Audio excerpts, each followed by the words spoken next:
Everybody, I see we have 12 guests with us this evening. And before I start, I want to introduce Ms. Michelle Macias, our interpreter, and she's going to tell you how you can access interpretation. Buenas tardes, padres. Bienvenidos a nuestra junta para nuestros padres de aquí del distrito de Azusa. Gracias por estar aquí. Quiero mencionarles cómo es que pueden tener acceso a la traducción en español. Las pantallas que van a estar viendo van a estar en inglés porque intentamos con el español y tuvimos problemas técnicos. Entonces, ojalá que la siguiente junta se los podamos proveer.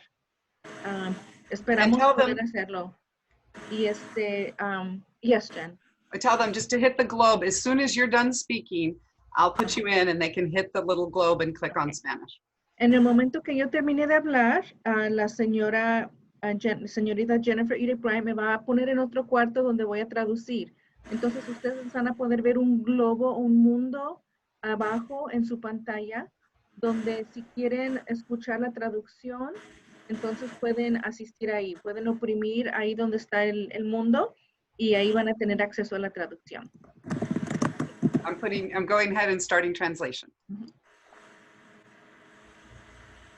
Okay, welcome. And if you do would prefer a Spanish translation of this presentation, you can go ahead and access that now.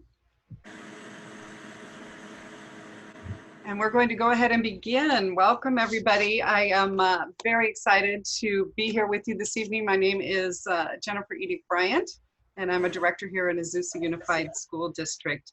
And we are excited to kick off our new Azusa Parent Learning Network, where we will be offering sessions to our parents and families and caregivers to really partner with us to support students as we go ahead through the distance learning and then even beyond.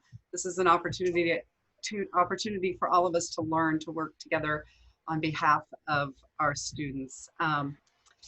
Tonight we are very honored to have guests with us from Foothill Family, and this is one of our partners that provide many different services to families and students, and I know they'll have an opportunity to share a little bit at the end.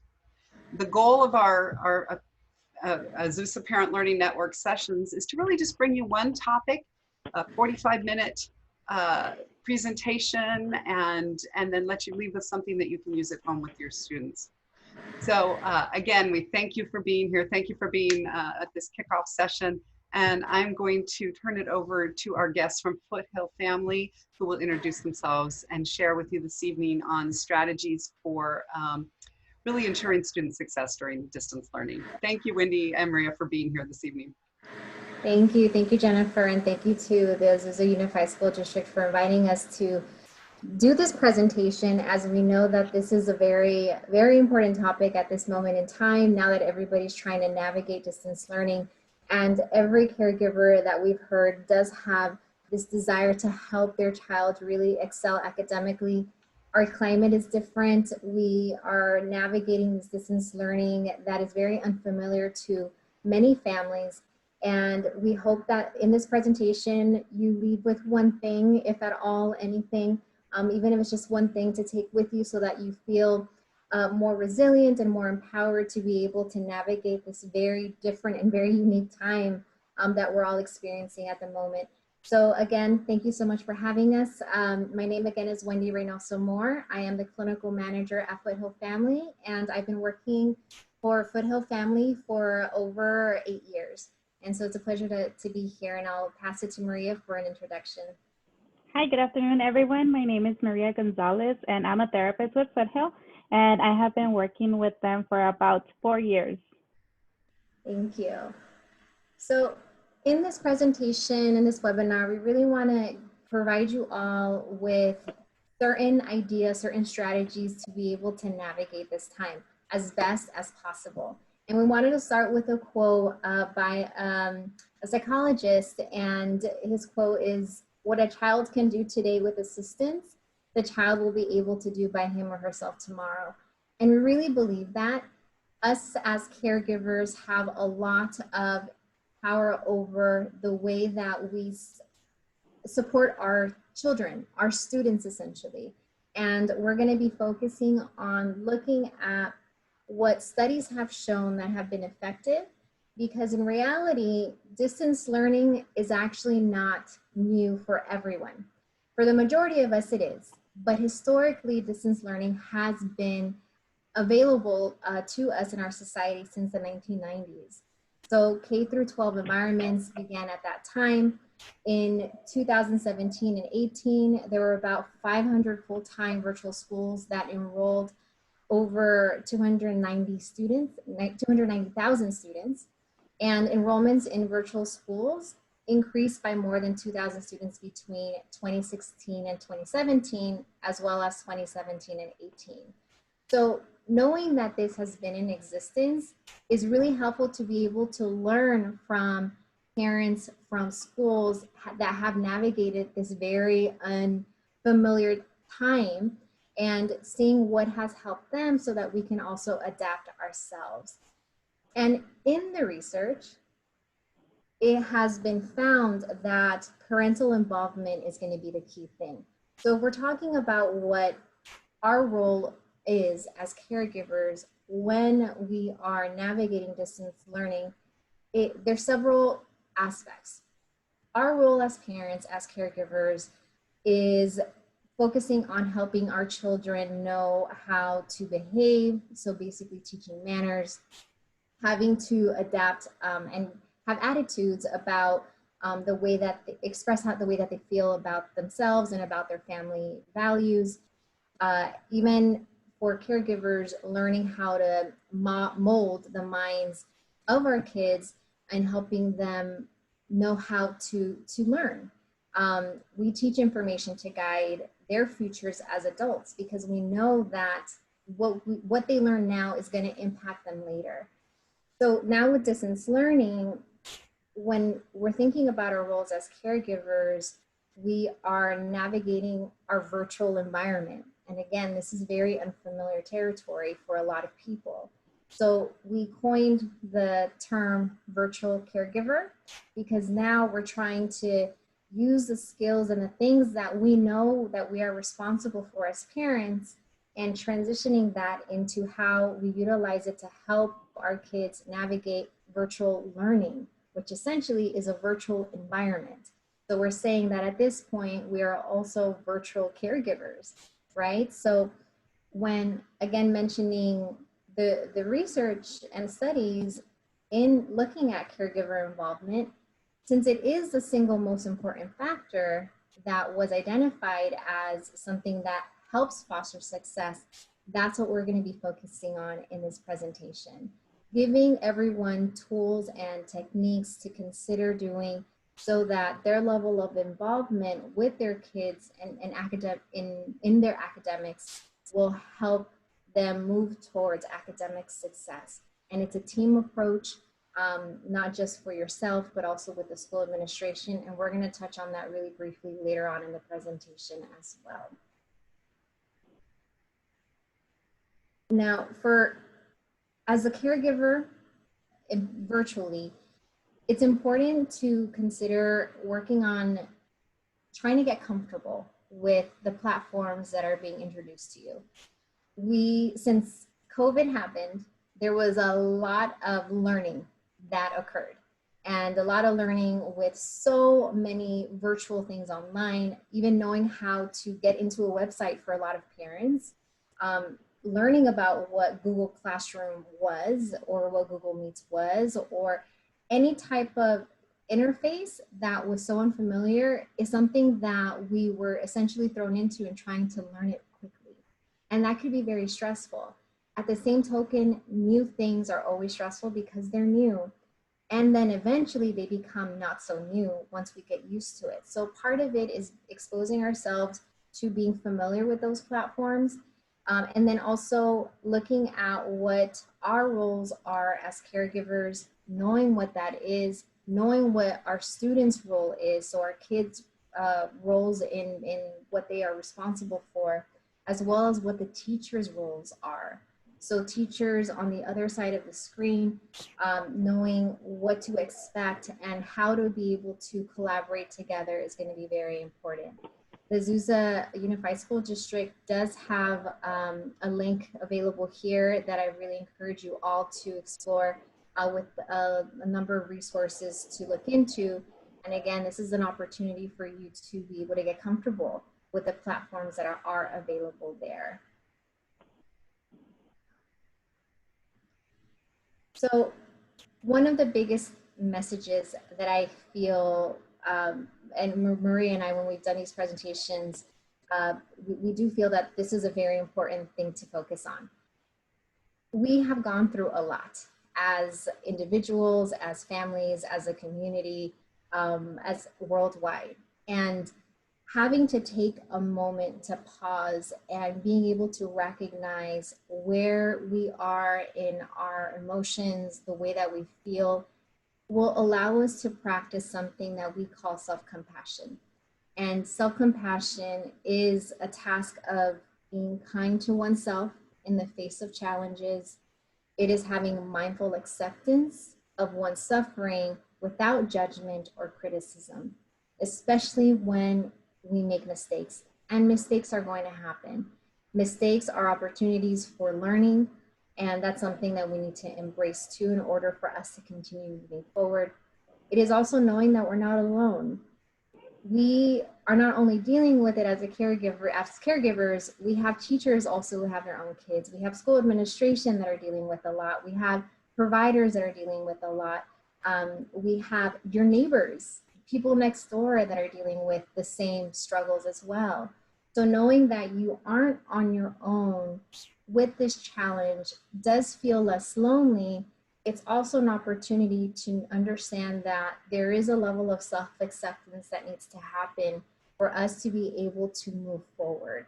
We can't suppress our feelings, we can't push them down, because in reality, what we see in our profession too is the more that we avoid having to acknowledge the way we're feeling, we push it down, but feelings are quite powerful because they come back up in other ways that may not be healthy. And so if we give it time, give it presence, that's also a way for us to be very mindful of taking care of ourselves.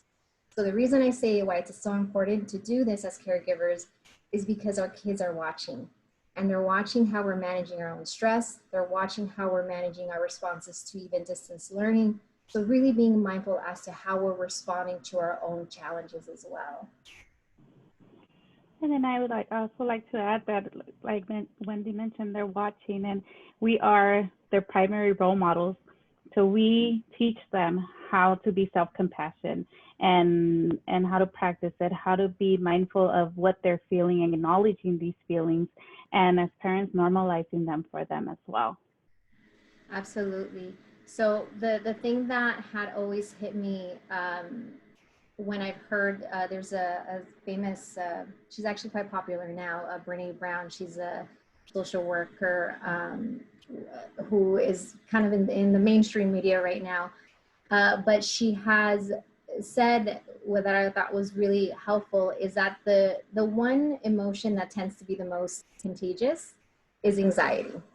If you're anxious, other people are going to feel the anxiety and they're going to absorb that. So the counteract of anxiety is actually calm. Being able to show a sense of calmness and a sense of positivity does a huge impact to the people around you. So if we're thinking about how we navigate ourselves within our own family relationships and family system at home, we know things are going to be hard in a lot of ways. We are constantly on the go, go, go. And sometimes we don't realize how much we're modeling that stress of how we're handling it. And there's moments where we may not be handling it the best way, where we notice ourselves yelling a little more, we're noticing ourselves being more irritable. That's where you want to take a pause and step back and really taking into account and noticing what is it that's really, really causing that level of stress, and being able to have an opportunity to change ways that we can try to take care of ourselves. So for example, when we're talking about self-care, we have heard of caregivers really taking into account scheduling walks for themselves with their families, having to take a moment, a minute or two of deep breathing, having to engage in gardening now that we can't go physically go see our family members as we did before, or friends at different homes, or even going to restaurants as we did before, there is an opportunity to go to your backyard if possible. Even planting indoors, having to engage in physical exercise, all those things, including our physical health, are all connected. And so if we really consciously make that time to take care of ourselves, and even giving an opportunity to write down what are some of the important self-care activities help you individually, could be helpful. Because when you're stressed, when you're overwhelmed, that is when it's the hardest time to think about what you can do, because you're overwhelmed. And so if you have a list, or if you have a practice of a type of activity, it's going to be easier to tap into that skill, and you'll be modeling this for your kids. When your kids understand, oh, well, if I'm feeling a certain way, I see my caregiver doing something different to manage their frustration, I'm going to try to adapt that too. So again, it's something to really pay attention to. Family activities are really great to consider doing. Again, this helps with alleviate some of the stress of all of these challenges. We know that students who are overwhelmed, who are anxious, who are depressed, or are feeling very immense, difficult feelings, have a very hard time in learning. And this is not just seen, but this is also seen in studies and research.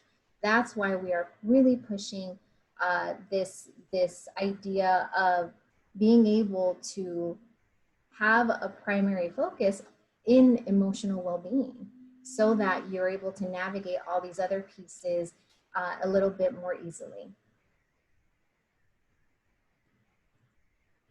The next thing to think about is your students' physical state.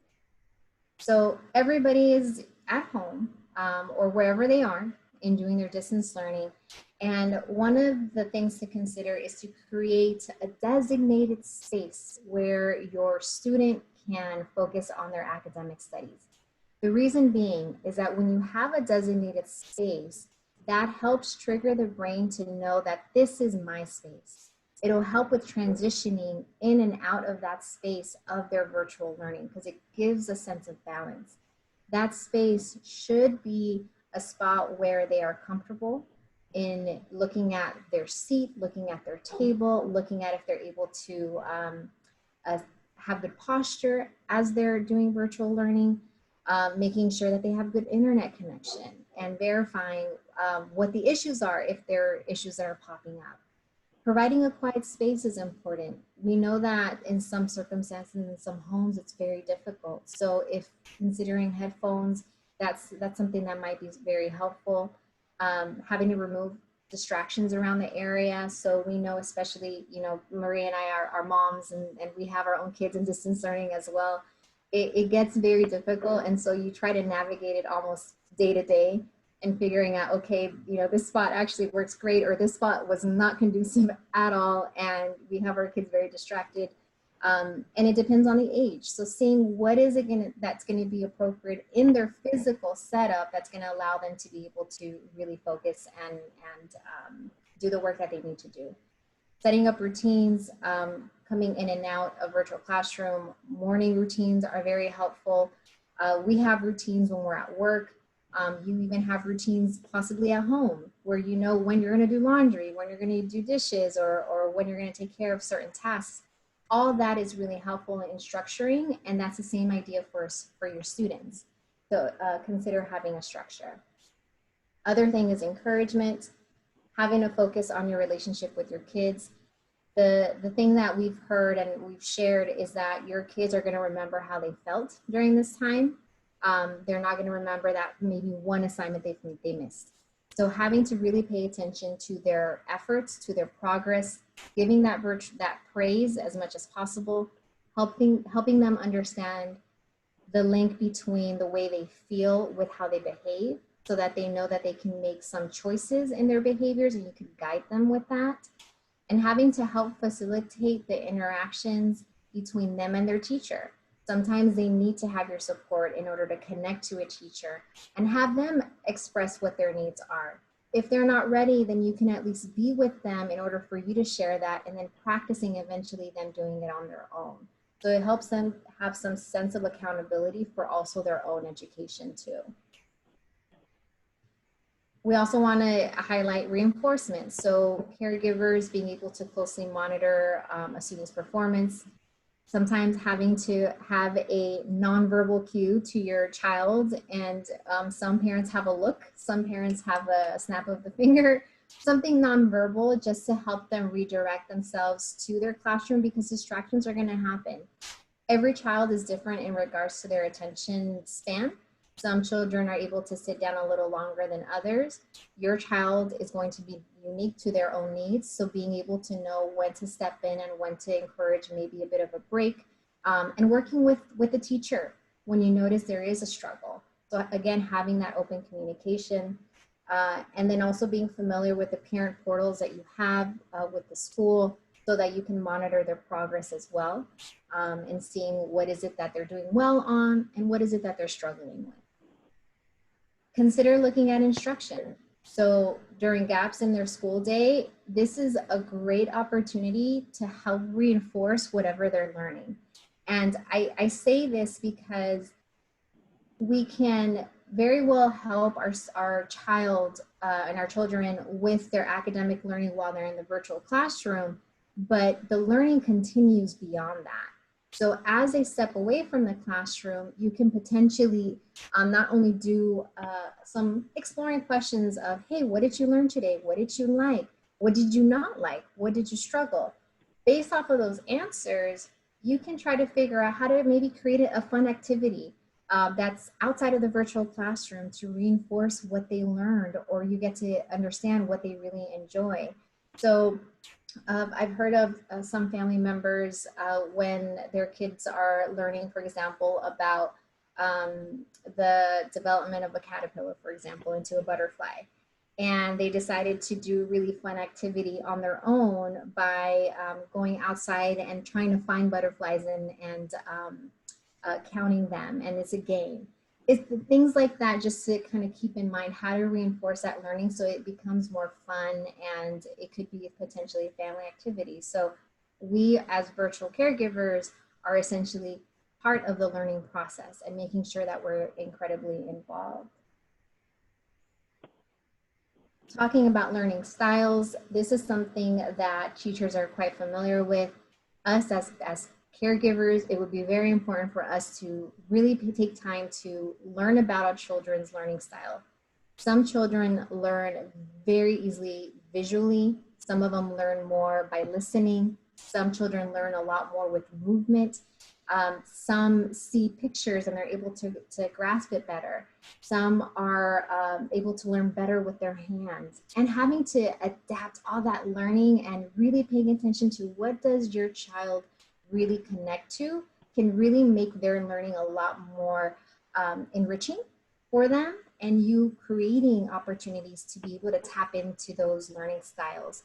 So if they have a particular interest too, tap into that. You know, we want to be able to reinforce that and nurture that in our kids.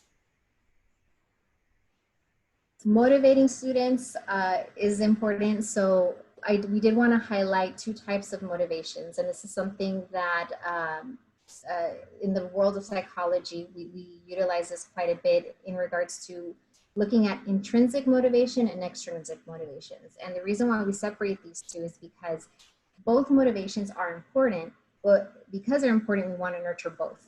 So for example, intrinsic motivation has a lot to do with a child's sense of pride, interest, their feel of their achievement, and also their curiosity.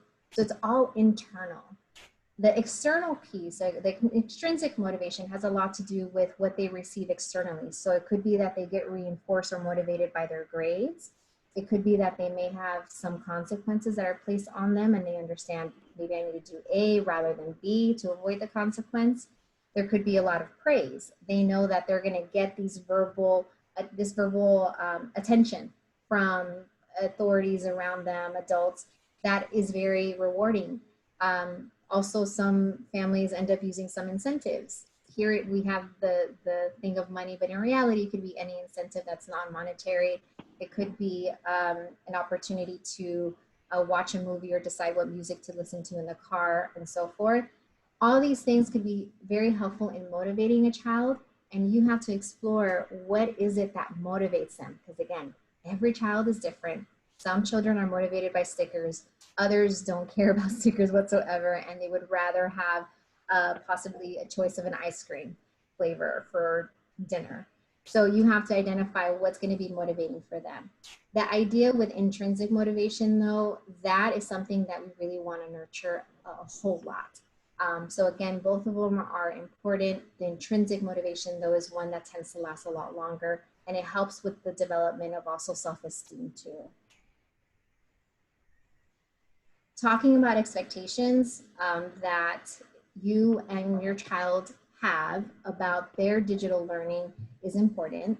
There is a really helpful link here that we put that is from Common Sense, and they developed essentially a pledge that you can do with your child, you can do with your child for their responsibility of their digital learning. So looking at how are they going to set themselves up for their rich virtual learning, how they're going to utilize the internet, how are they going to stay safe, that for them to agree to check in with you first in case there's some concerns, or if they end up pushing a button that they shouldn't have. It's a good opportunity to have a conversation, because now that they are on the computer a lot more than they were before, means that there may be more access to the internet, and we want to help nurture students to be a lot more responsible in utilizing the internet in ways that are going to be helpful. So take an opportunity to click that and take a look to see if you want to utilize it. It's also in Spanish as well, the link. So when we're talking about us having to take a lot of responsibility over being very involved with our children's education, that also means taking responsibility of knowing that we can't do it by ourselves.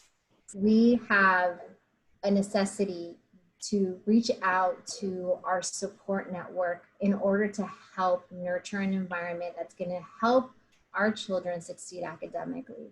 So this is not an easy task in taking everything all your own. So as a virtual caregiver, knowing that you are able to create partnerships with the teachers, with the school administration, with counselors that are available, and also other virtual parents.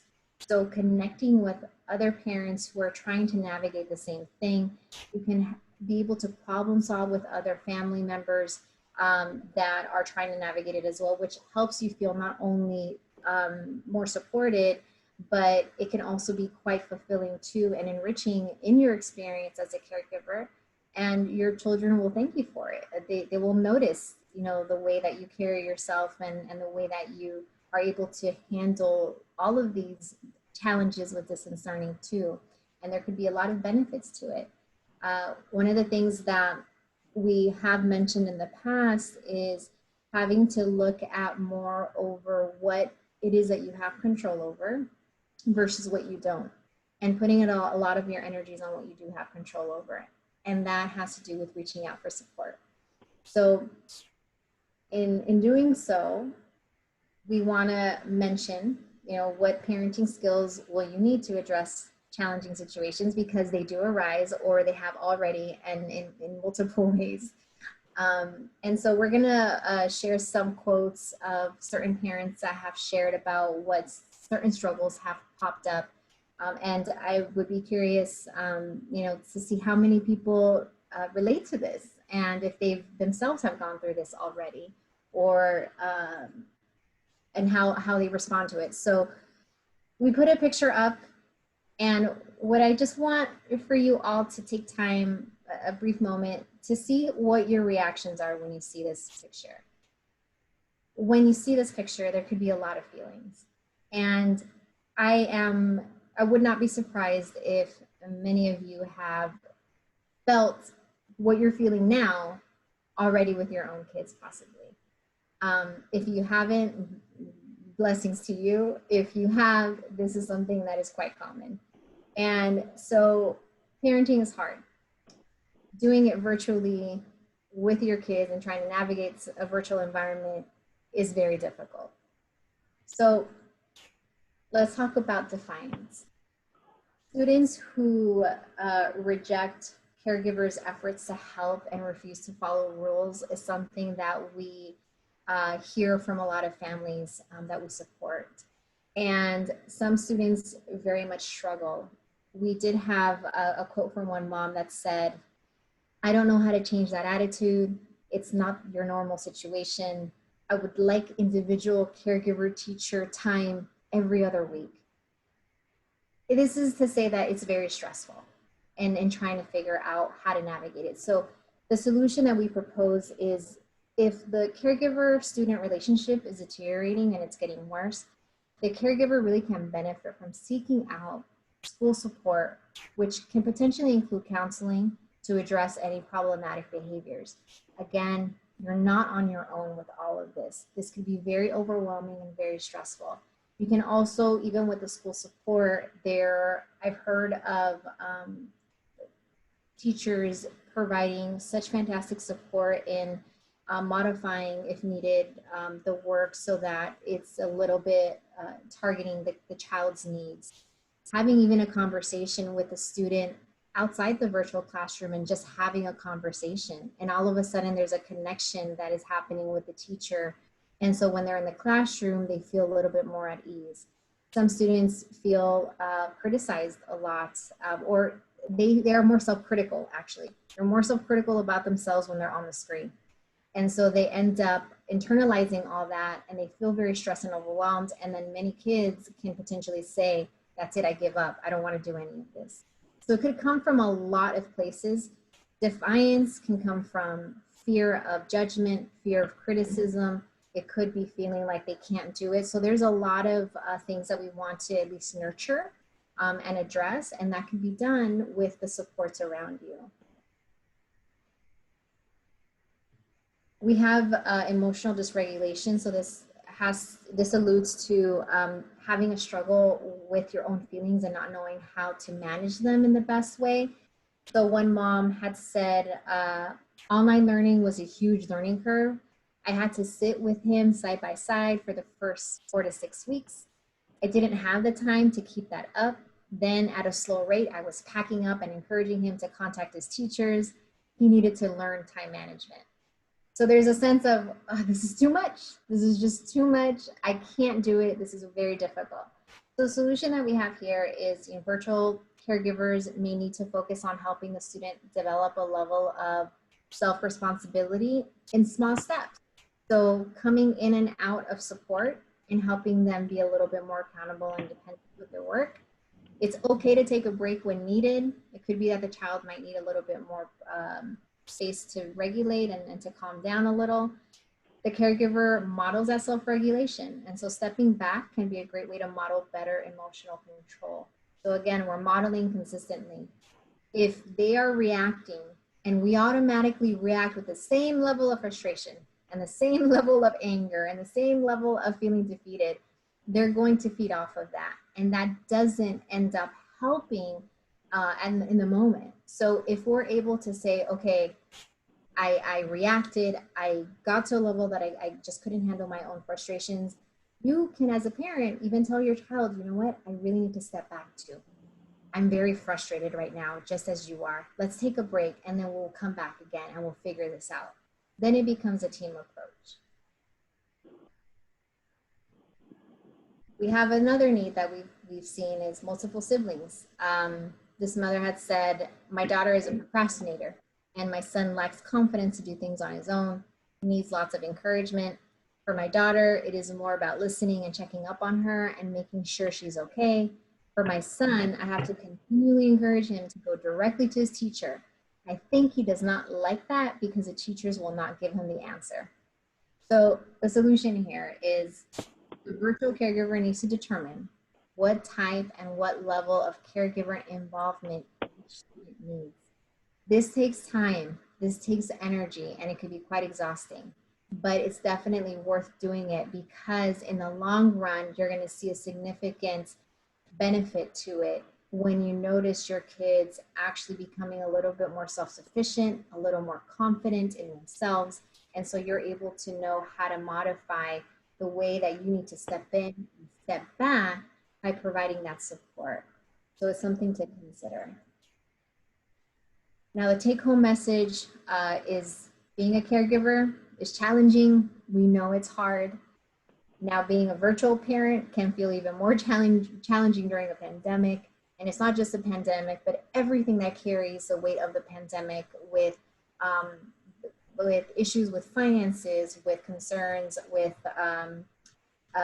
even the racial tensions that are happening now and the environment. There's a lot of stress that's occurring. And so I think it's something to keep in mind of that sense of self-compassion, or that practice of self-compassion, and really holding on to that and being very present with the way you feel, so that you're able to refocus and embrace the idea of learning and of growing, being able to celebrate your successes and your efforts as caregivers, and to focus on your family's resiliency. We're able to get through this, and we're able to get through this together, and always not forgetting that there is always support there. So in talking about outside supports, if your child is struggling and you feel like counseling support could be beneficial, us as an agency, we are available. We do provide mental health services for children and families who have Medi-Cal, ages from 0 to 21. We also have programs that are self-pay, so they're a sliding scale. And we do offer teletherapy and phone therapy sessions. So the way that you are connecting here through Zoom is also the way that we provide services until we know that it's safe, where we can interact with families and individuals one-on-one. I have our intake line here if you're interested in calling us directly. If you are interested in services, feel free to speak to your school sites as well, so that they can connect you with us as well. We hope that you benefited somehow from this presentation.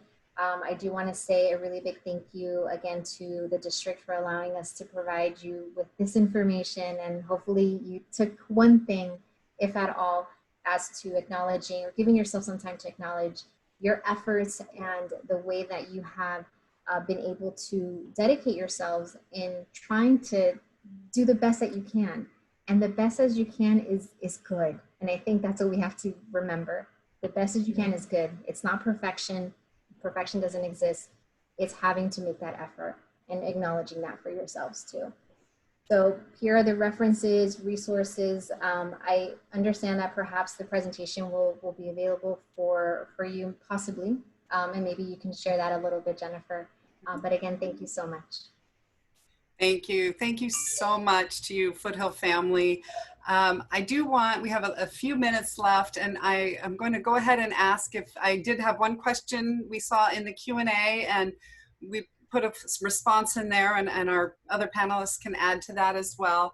But I do see one participant, two participants with their hands up. So at least in the last few minutes, I want to give people time to ask a question. So what I will do is allow you to talk, and you'll just need to unmute yourself. So I'm going to start with the Galaxy A10e guest. And I am, let me see if I did that. You can unmute now and ask your question, I think. Let me try that again.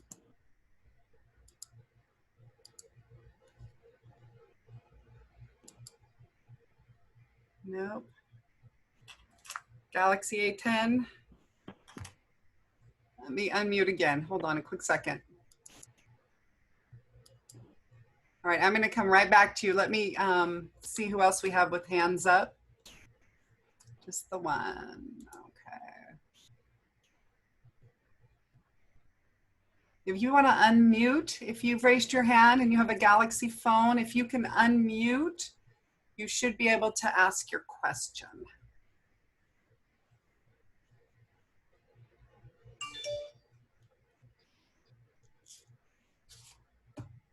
Okay.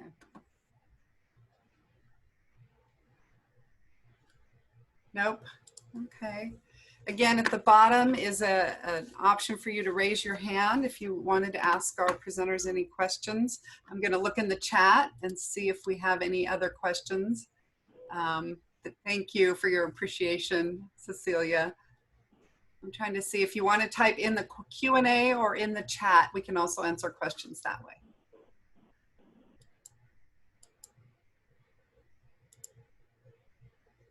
I see a hand is still up. I'm going to promote to panelists and see if we can get that question in this last few minutes.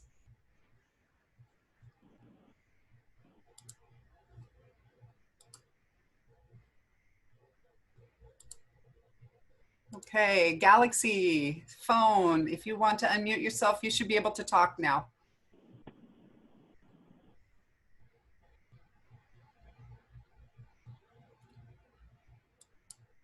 I'm not able to do that. Okay. See if we have any more questions. Yes, the recording, good question. Thanks in the chat box. We will be placing the recording of this on our district website, and you'll be able to find it in the Parent Resource Center for Distance Learning. And hopefully we'll be able to create a whole hub for all of our sessions that we have.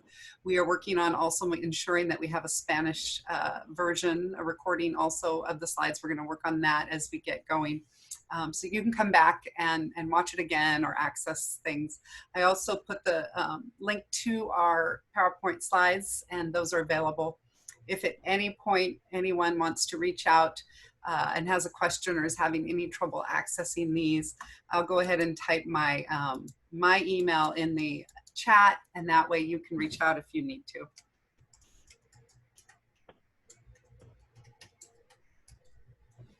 Okay.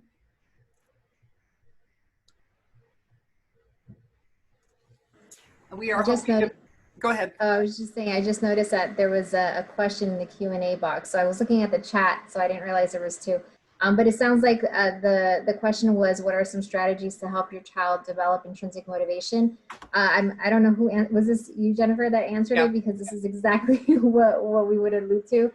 Being able to look at the way students or your children are making the effort and having to note the effort and not the product. So we want to be able to notice that their efforts more than anything, and then having to have time where you are developing a very strong relationship with them, where you're interacting in healthy ways, where there is joy and laughter. And in reality, that relationship is going to help with the foundation of when you do praise them, they are going to internalize a lot more, because what you tell them is what they end up developing in their own internal audio, what they tell themselves. So having to really take the time to look at their successes, take the chance of taking an opportunity to notice when they're doing well and naming it. Not just saying great job, but actually naming what it is that they're doing is something to also keep in mind. So I just wanted to make sure at least to address that too. Yeah. Sometimes as a parent, I used to ask my children, they'd come home with something, and if they got a good grade, or even if they didn't get a good grade, I would still ask them, well, what do you feel really good about in this? Or what part of your work, makes you feel proud of this outside of the grade, outside of the numbers? And so that's another way to help them see their effort and their growth. All right.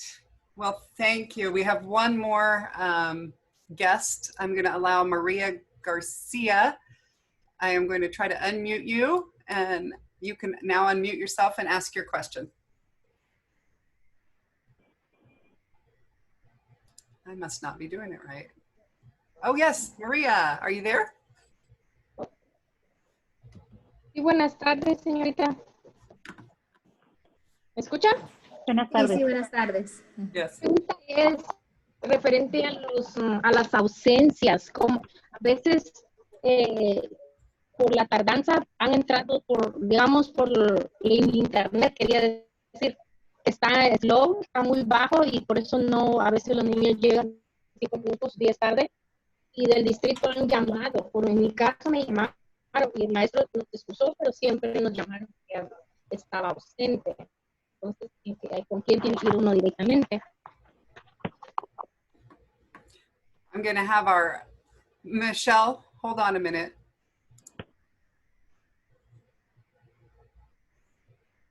Michelle, can you type the question in the chat, and then you can translate as Wendy answers. So I can probably tell you question Okay, was you really can. quick. So she had questions about the attendance. So it seems like she's trying to log on her child into virtual classroom, but she's having issues with connectivity. And so she ends up getting a call from the school about him being absent. So how to navigate that. So it would probably be more of a question for the district or for the school. Yes, yes. She can reach out to me and I will connect her definitely with her school, her principal, her teacher, but for immediate, she can reach out to me through my email, or I'll leave my cell number also in the chat. She can call. And I did see a question from the chat box too, is from an anonymous attendee: should negative behaviors be ignored? This is a very good question. And I know Maria and I can attest to this too, because what we encourage caregivers to really look at is if the behaviors are either a behavior that could be a bit of an annoyance versus a behavior that is very dangerous and that is harming either themselves or other people and it's unsafe. So when we're thinking about ignoring has to do with trying not to give attention too much of and behaviors that might be considered not harmful, but that could be a bit of an agitation. And the hope is that once you're able to at least redirect the child, redirect the individual, and it's not working, trying the strategy of ignoring and seeing if that might change their desire to doing it. Because what's happening is if we pay attention to the annoying behavior or what we label annoying or an irritation, then they're going to probably get reinforced with, well, I'm getting paid attention to, right? And so some of the kids are reacting because they want that attention. So you can redirect the behavior. You can encourage something else as a substitute for that behavior, or you can also utilize an ignoring technique and see if that helps. And ignoring really means having to turn away, having to not comment on it, keeping busy. It doesn't mean just staying quiet and just staring at the child, because we also see that happen, but having to walk away. Now, if the behavior is dangerous, that's where you as a parent need to intervene. So as a caregiver, having to set a consequence, having to remove the child from the area, having to figure out ways to keep them safe and also yourself safe as well, is where you should really intervene very quickly to ensure that. So I really hope that answered the question. I don't know if Maria, you had any input, since I know that you dealt with this as well. No, I mean, I think just like example, you explained it very well. Just like an example can be like, you know, when we have our children nagging at us for like, oh, I want to play like, I don't know, the PlayStation and give me the control, and they keep nagging and nagging.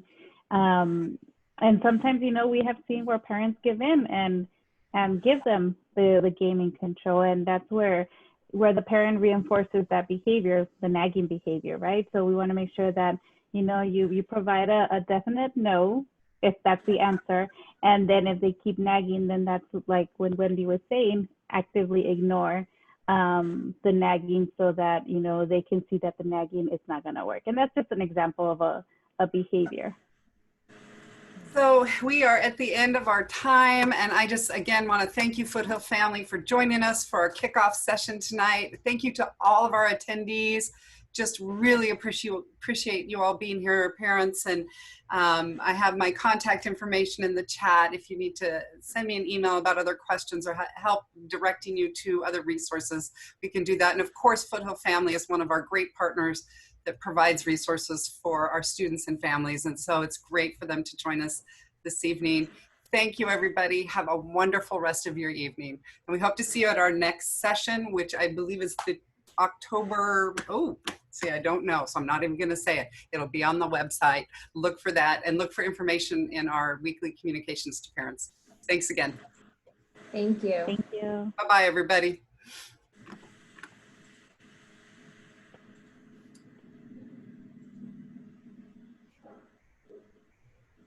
All right, thanks again. All right.